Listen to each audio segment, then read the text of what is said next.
I'm reviewing the PaperPro Nano. I think it's the most useful stapler because you can put it in your purse or your backpack, and it prevents carpal tunnel because it's so easy to staple at most 12 sheets of paper. But later on this video I'm going to be testing if it's able to staple 15 or 20 or even 25. So let's go ahead and do that right now. So I have here 9, 12, 15, and 20 sheets of paper each. Don't worry, I got it from my college that were going to be recycled, but I just grabbed. So let's staple the 9 sheets of paper.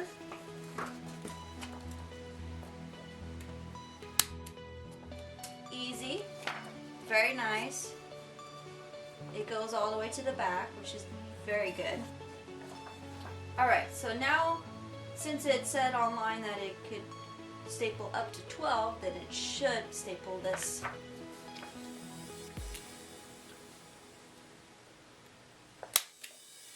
Yep. Still goes to the back. That's great. Alright, now 15.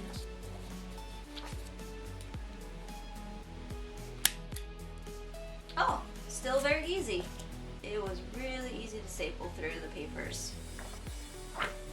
Alright, now the 20 pages of paper. Let's do this.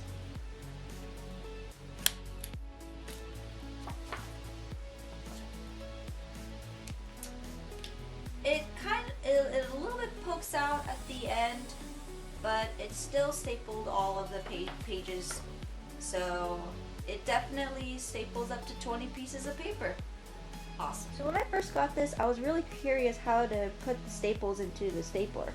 So I'm going to show you guys how it's done. So you put it upside down, then you lift this end up, push it up, and slide.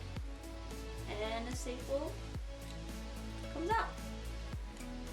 So you have to put the staples upside down, put it back in, and you're all ready to go. So there you have it. You have the Nano stapler by PaperPro. I think it's the most awesome stapler compared to any small stapler that I've had over the years. Thanks for watching, and please subscribe below so that you'll be able to see more and awesome cool stuff. Don't forget to watch the end. You can use a stapler as a musical instrument. You can use a stapler as a replacement for pepper spray. Stranger, go. You can even use this as a voice puppet. How's it going, stapler? I'm okay. I just love staples so much.